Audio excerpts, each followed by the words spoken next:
വെഞ്ഞാറമൂട്ടിൽ വികാരഭരിതമായ നിമിഷങ്ങൾ. ബന്ധുക്കളെ കണ്ട് പൊട്ടിക്കരഞ്ഞ അഫാന്റെ പിതാവ് റഹീം. അഫാന്റെ അച്ഛൻ ഉമ്മ ഷമിയെ ആശുപത്രിയിലെത്തി സന്ദർശിച്ചിരുന്നു നേരത്തെ. വിവരങ്ങളുമായി ഇപ്പോൾ വിജിൻ വായന്തോട് ചേരുന്നു. വിജിൻ, ഇതിൻ്റെ കേസ് അന്വേഷണത്തിൻ്റെ വിവരങ്ങളിലേക്ക് പോകുന്നതിന് മുമ്പ് തീർച്ചയായും 5 പേർ കൊലക്കിരയായ 5 പേരുടെ മരണത്തിനിരയായ, കൊലപാതകത്തിനിരയായ ആ സംഭവഗതിയിലാണ് അച്ഛൻ അവിടേക്ക് എത്തുന്നത്. എങ്ങനെയാണ് ബന്ധുക്കളും നാട്ടുകാരുമൊക്കെ ആയുള്ള പ്രതികരണങ്ങൾ? വിജിൻ. അജിംഷാദ്, ഏറെ വൈകാരികമായ നിലയിൽ തന്നെയായിരുന്നു അച്ഛൻ വീട്ടിലെത്തിയപ്പോഴും ഒപ്പം തന്നെ അതിനുശേഷം പഴയ പാങ്ങോട്ടെ ജുമാ മസ്ജിദിൽ എത്തിയ സമയത്തും ഒക്കെ ഉണ്ടായിരുന്ന നിമിഷങ്ങൾ. അവിടെ ബന്ധുക്കൾക്കും ഒപ്പം തന്നെ അയൽവാസികൾക്കും ഒപ്പമാണ് ഈ കബറിടത്തിലെത്തിയത്. ആദ്യം ഇവരുടെ 4 പേരുടെയും കബറിടത്തിൽ ഒറ്റയ്ക്ക് പോയി പ്രാർത്ഥന നടത്തി. ഓരോ സ്ഥലത്തും എത്തിയപ്പോഴും കരഞ്ഞുകൊണ്ട് തളർന്നു വീഴാൻ പോകുന്ന നിലയിലായിരുന്നു റഹീം ഉണ്ടായിരുന്നത്. എന്തായാലും അതിനുശേഷം ബന്ധുക്കൾ ഒക്കെ ചേർത്ത് പിടിക്കുകയായിരുന്നു.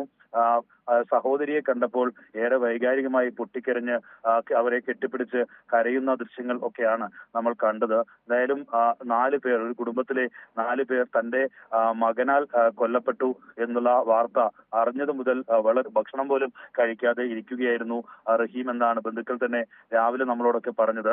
എന്തായാലും അതിന്റെ മറ്റൊരു തലത്തിലുള്ള രംഗങ്ങളായിരുന്നു ഇന്ന് കബറിടത്തിൽ എത്തിയപ്പോൾ കണ്ടത്. അല്പം മുമ്പ് ആണ് കബറിടത്തിൽ നിന്നും പള്ളിയിലേക്ക് നിസ്കാരത്തിനായി റഹീം പോയിരിക്കുന്നത്.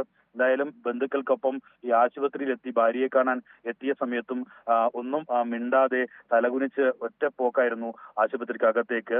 അവിടെ എത്തി ഈ ഭാര്യ ഷമിയുമായി സംസാരിച്ചു. കയറി ചെന്നപ്പോൾ തന്നെ ICUവിൽ ഷമി കണ്ടപ്പോൾ തന്നെ കൈപിടിച്ച് തന്റെ മക്കൾ എവിടെയാണ്, മകൻ എവിടെയാണ് എന്ന് ചോദിക്കുകയായിരുന്നു ചെയ്തത് എന്നാണ് അയൽവാസികൾ തന്നെ പറഞ്ഞത്. അങ്ങനെ കൈപിടിച്ച് ആളെ തിരിച്ചറിഞ്ഞു, സംസാരിക്കുകയൊക്കെ ചെയ്ത ശേഷം ഒരു കാമണിക്കൂർ കഴിഞ്ഞാണ് വീട്ടിലേക്ക്, പാങ്ങോടുള്ള കുടുംബ വീട്ടിലേക്ക് എത്തുകയും. തീർച്ചയായും ഈ ഘട്ടത്തിൽ ഇപ്പോൾ ഷമിയെ കണ്ടു. മറ്റ് കേസന്വേഷണത്തിന്റെ നിലവിലെ പുരോഗതികൾ കൂടി ഒന്ന് ചേർത്താൽ. അജിംസാദ്, നിലവിൽ ഇനിയിപ്പോൾ ഷമിയുടെ മൊഴി രേഖപ്പെടുത്തുക എന്നുള്ളതാണ് പോലീസിന് മുമ്പിലുള്ളത്. പക്ഷെ അത് ആരോഗ്യ കാര്യങ്ങൾ കൂടി ഡോക്ടർമാരെന്ന് ചോദിച്ചറിഞ്ഞ ശേഷം മാത്രമേ നടത്തേണ്ടതുള്ളൂ എന്നുള്ള ഒരു നിഗമനത്തിൽ ആണ് നിലവിൽ പോലീസ് ഉള്ളത്. എന്തായാലും ഇന്നലെ പാങ്ങോട് പോലീസ് അറസ്റ്റ് രേഖപ്പെടുത്തിയതിനു മുമ്പ് നടത്തിയ ഒരു മൊഴിയെടുപ്പിലാണ് ഇക്കാര്യങ്ങൾ, അതായത് ഗുരുതരമായ ചില കാര്യങ്ങൾ അമാൻ പറഞ്ഞിട്ടുള്ളത്. എന്തായാലും ഇക്കാര്യത്തിൽ ഈ കുട്ടികളെയൊക്കെ കൊലപ്പെടുത്തിയ കാര്യമൊക്കെ ഫർസാനയോട് പോലും പറഞ്ഞിട്ടുണ്ടായിരുന്നു എന്നാണ് മൊഴിയിൽ പറയുന്നത്.